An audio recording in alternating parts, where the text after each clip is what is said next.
Good afternoon, publishers, authors, and our audience for Face the Book TV. You are watching and listening to episode number 14 of Face the Book TV. We're produced by Pierce Press. I'm the publisher, Charlotte Pierce, and I'm here with my ace panel talking about virtual book events. How to leverage the new reality. As everyone knows, we are in the middle of a pandemic where we can't cram people into bookstores and do our book launches and events. But the other thing that's going on is that we have so many virtual events out there in the world. Everybody's on 3 or 4 a day, at least I am. So how do you make them stand out? How do you get people's attention for your book when you can't just be there in person? So we're going to proceed along here. We have some more information about Face the Book TV. We have an episode hashtag. So if you use our hashtag on social media, we'll follow you. So we'll stalk you around and award you wonderful things of publishing services and books and things. If you're an author, you might like those publishing services. Everybody could use a little help. You could also win a spot as our author spotlight on an episode. We go about every 2 weeks. We're hoping to move that up to weekly. We're going to need to get some systems down first. In the booth, we have our ghost in the machine. We have. Sorry. I'm Charlotte Pierce. We have Eddie Vincent. He's the president of IPNE, Independent Publishers of New England, and he's runs Encircle Publications. Hi, Eddie.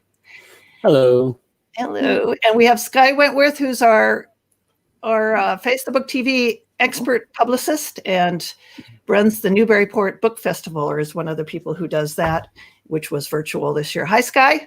Hello. Thanks for inviting me. You're welcome. This is going to be great. I'm sure I'm going to learn a lot.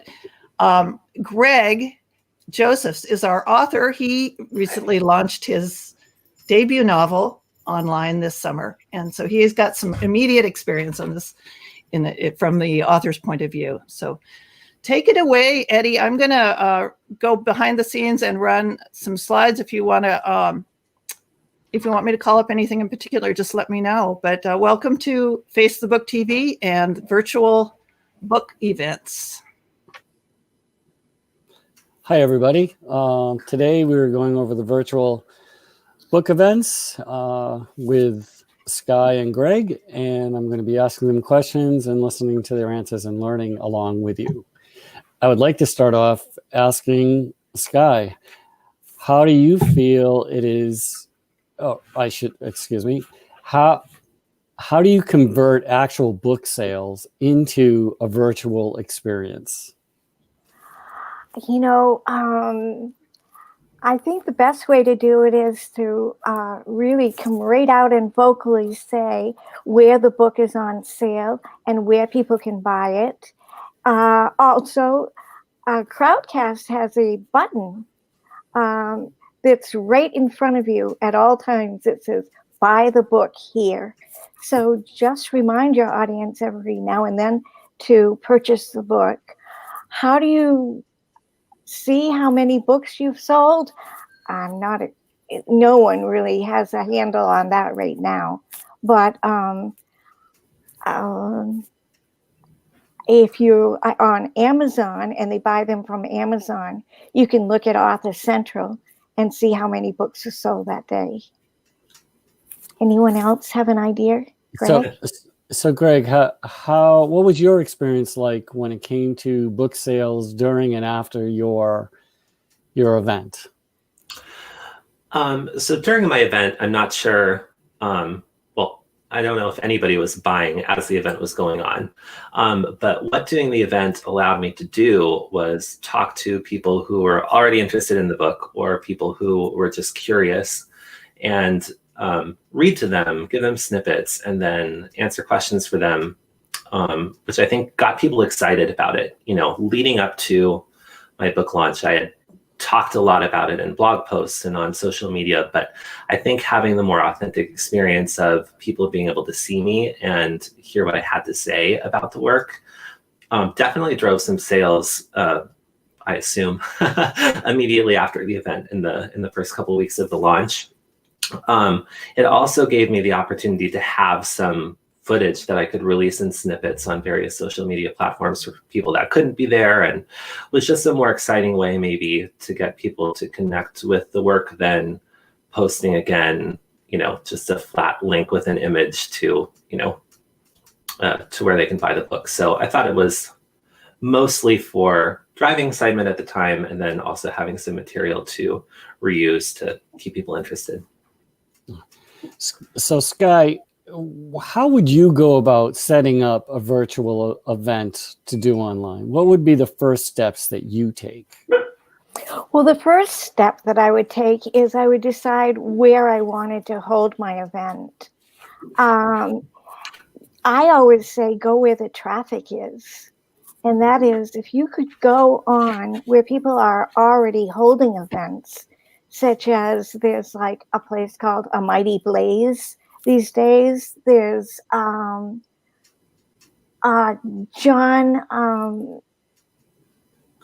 Velati from Hartford Books has one that's called Central Station. These people already have an audience. If you went to your local library and asked them if they would host your event, then they already have a list of people on that they'll hold it. At bookstores will do it as well. But if you want to do it yourself, then go to Zoom and learn how to use Zoom, or go to Crowdcast is another good one to go to, or Facebook Live. Is also, you want to promote it, but I guess we're going to talk about that later. Yeah, we'll talk about that in a minute. So, Greg, when you were doing yours, what platform did you use? Did you use Zoom, or did you use one of these other platforms that she was suggesting? I did Zoom. I had looked at Crowdcast a little bit, and I was interested in that. But I think for the sake of simplicity and using something I already knew, I stuck with Zoom. Yeah, I mean, it was great. I think that it was impactful for the people that attended, and yeah, I enjoyed it. Great. So back to you, Skye. So when you're talking about social media, which you just brought up, where is the best, or what is the best way to start doing your social media? That kind of is, we're all kind of in awe on what to do next when it comes to doing the social media. Well, hopefully you're already on a lot of the social media places like Twitter and Facebook and Instagram, especially. Then you already know people and they know you, and then you can start talking about your book and when the event will be, and invite them and have them participate by that they can ask questions ahead of time. Just get people involved is a good way to do it. What do you think about Goodreads and trying to use that as a platform to get people to go to these events? Well, there's a lot of talk about Goodreads these days. They're trying to revive it. It's a really difficult website to get around. You don't often hear about it. I would say for now, just what you're comfortable with. I don't think that many people from Goodreads will see it, but I'm not 100% sure on that. So Eddie, I in advance of my event, in addition to putting it on Twitter and Facebook primarily, I did put some posts on Goodreads, and I didn't really get a response. I don't have a zillion followers on Goodreads, but I really like the site, but I sort of agree with Skye that from an author's perspective, it's maybe a little bit clunky when you're trying to promote things. I think it's really driven by, readers sharing with readers. Not that there's not a space for authors, because there is, but I haven't quite figured out how to crack into that yet, apart from posting reviews of books that I myself read. Yeah, I just took a course on it. That was one of the reasons that it was fresh in my mind. I just took a course the other day on it. It is a very complex platform, but it looks like it has potential. So the next thing up is, what's the benefit, or how do you go about doing a simultaneous bookstore launch and virtual launch? What are the pros and what are the cons of that? Skye, you want to give me the first shot on that? Well, I don't think that they're having in-store events, are they? Most of the bookstores are holding a virtual online event. Well, I know that one of my authors did a virtual at a bookstore. He did both. He went to the bookstore and he did a virtual, and it was simultaneous. I'm curious of your opinion on how well you think that would work. I think it would work very well. One thing is that when you do a virtual online book event, you want people to be able to participate.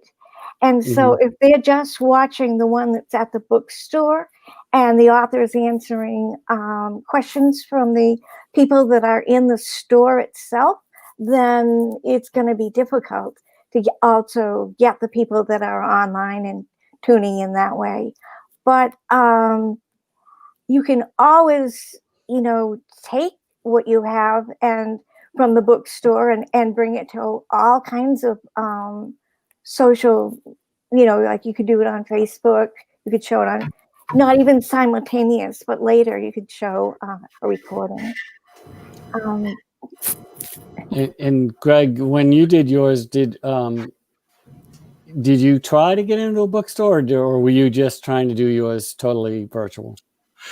So, well, this is sort of interesting. I had not planned to do anything virtual. My plan had been to have an in-person event actually at the community farm where I volunteer. The farm setting inspired the setting of the book, and so I thought, this would be a great way to bring a lot of people together. Bring together people who are interested in the farm and bring people together who are interested in the writing. And so I had this whole plan, and then of course COVID occurred. And so it was all sort of scrapped. I think that, also the book launched in July. So we were sort of still just kind of coming down off the steeper side of that curve. As we look at it now, it was sort of a low point around here. However, bookstores were not an option. If circumstances had been different, and if, say, the book was coming out now when there are some in-person things happening in certain places, I might have tried to do a small in-person thing and then also do it virtually, because I think that is really effective. Not everybody can come. Not everybody's comfortable going. So I think having the option for people who don't want to attend in person, even if they can, just helps you reach more people. Yeah, I think that's good. Yeah. Also, when you have it online, you can reach people from all over the world really can tune in. So, yeah. I have a great Twitter friend who is based right now in Indonesia. And it was 8 a.m. for her, but she was able to tune in because, it was online, even though it was like 8 at night here, 7 to 8 at night here. So that was really neat. She would never have been able to come if it was only in person. So the next thing is, what kind of technology would someone need to be able to do their own right from their home? Does anybody have any opinion on that? Skye, Greg? I think Greg, look at it. Well, yeah, you can see on the screen right now was my setup for my event in July. Stack of books to elevate my computer so that It wasn't looking up at me. An old microphone stand rigged with a light. But I think a lot of these things were not, entirely necessary. I guess I didn't need special lighting, although it helped. And I didn't need a fancy microphone. You could use sort of, Eddie, like you're doing. You would be fine with a pair of earbuds with a microphone attached. I think you just need a computer, and obviously the lighting helps, but that's the great part about living in 2020, right? We all have these tools for the most part at our disposal already. You don't need to invest in a home studio necessarily to do something like this. Okay. So what's next? What's next for trying to get going with a launch? If so many people are out there doing this, what makes you stand out? What can help you stand out? Skye, you want to take that? I think that I've seen some launches now where people take like what the theme of their book is, and then take you on a virtual ride, so to speak. I have an author that I work with who writes crime ship mysteries. He's actually a real doctor on a cruise ship. It's called Cruise Ship Mysteries. And so at the beginning, he'll say, "Welcome aboard." And he'll say, "We're meeting at the captain's table today, and our host will be so-and-so, and we're going to raise a toast." And he invites people to raise their glasses at home, a toast to the author and their new book. And then later, another way that people do it too is that Zoom has online polls. So if you want to incorporate a little bit of humor, you could post some photos of maybe some way that something that happened on a cruise ship, and ask people yes or no if they like it, or that type of thing. But just taking people into the scene and inviting them in, and just doing it maybe in the environment of what your book itself is, might be kind of exciting way to get people aboard, so to speak. Mm-hmm. So in that spirit of things, what is the best way to leverage your social media presence out there for your virtual event? Is it just getting friends to like your post? Is it getting friends to share your post? Yeah, it's getting them to share your post. It's getting them to like it. It's getting them to comment on it. A lot of times I've seen, actually I saw with the Newburyport Literary Festival, is that if we did short 30-second promos, that just brought people in like crazy. People, even a 15-second promo, we asked authors to send something in. It really gets people do watch those little videos on Facebook and Twitter, so and Instagram, so go for it. So were those ads or were those free? No, they were ones that people just took themselves, or I had a friend take. Mm-hmm. And especially if you had like a group of authors that were going to be on, then you could have each one speak. Or I like Eddie's idea of you could do one as the background of, where did you say it is, Eddie? The country farm? Is it a farm that you said you wanted to have your? Greg. Yeah. It was Greg. The community farm in Lexington. Here in Massachusetts. Yeah. That would be a great place to do a little self promo. A tiny little video, and people. Greg, did you do anything like that when you were doing your launch? Did you do mini videos to get people's attention? I did have a short book trailer, which I think helped a little bit. Again, these things are, sometimes it's like throwing things at the wall to see what sticks. you can monitor traffic, but it's hard sometimes to tell exactly what's driving people in a certain direction. But I did get good responses when I would put up the book trailer, and so I think that helped a bit. So the videos, the small video ads seem to work well for getting traffic to that event. Right. I would say no longer than 30 seconds. Mhm. And also wonderful photos too. Help. Yeah, I mean, visuals. I've been told that having giving a mood, setting a mood in an image Yeah. is really helpful.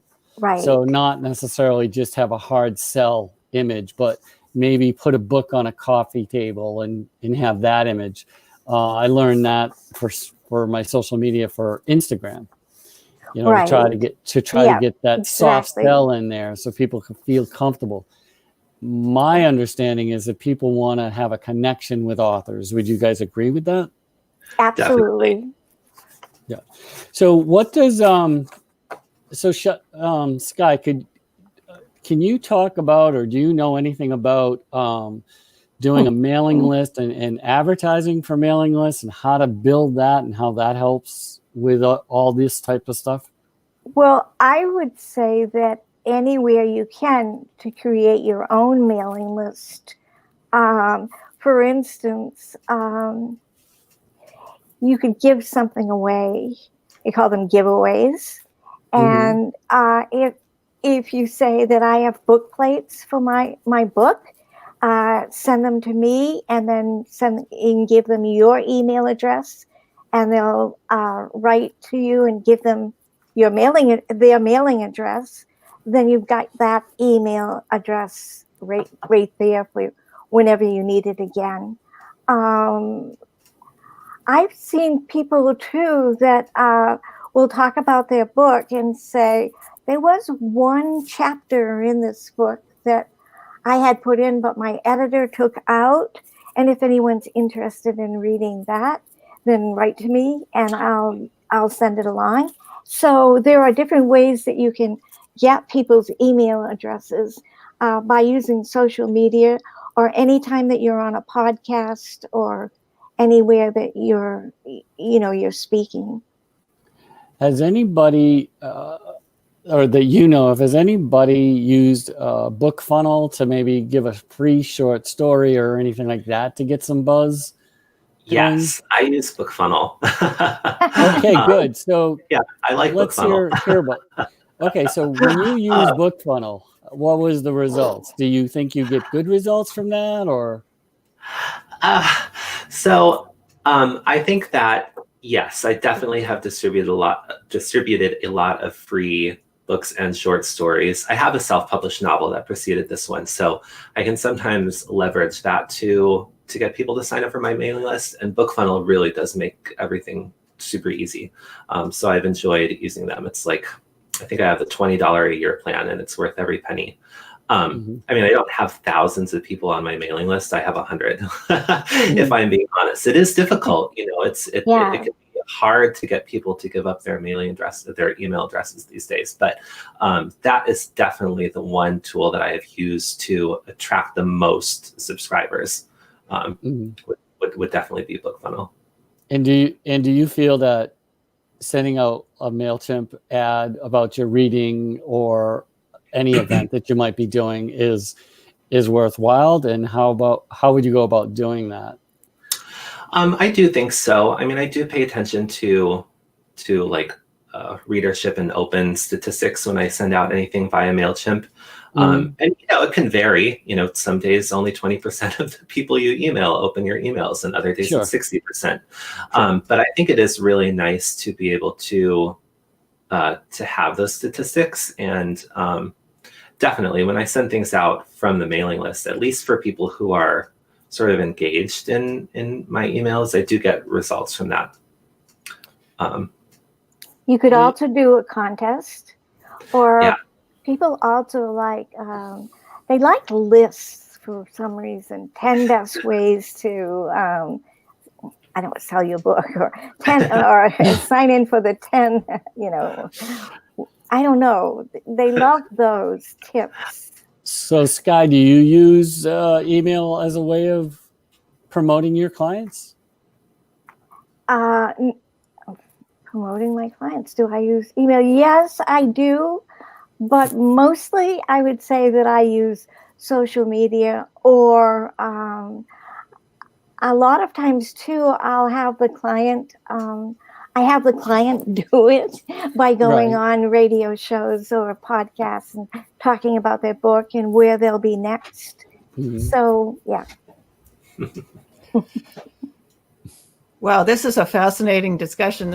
I'm Charlotte Pierce. I'm the producer of Facebook TV, and we're going to wrap it up here. But I think there's a lot more we have to say about this topic. Wouldn't you all agree? Yes. Oh, for sure. Yeah, I learned some great things. And Skye, your little those like Book Funnel, A Mighty Blaze, Crowdcast, those are things I never even knew about. So Yeah. that's very cool. Eddie, thank you for hosting. And I'd like to just point out that Eddie is the president of IPNE, Independent Publishers of New England, which is our collaborator on this podcast. And he's the exalted ruler of Encircle Publications. And my longtime dear friend who puts up with all my wild schemes, I guess you'd call them. But please use the hashtag FaceTheBookTV, not Facebook TV, but Face the Book.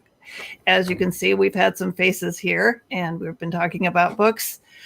We love the Independent Publishers of New England. We have a conference coming up on November 6th and 7th, and you can tune in tomorrow.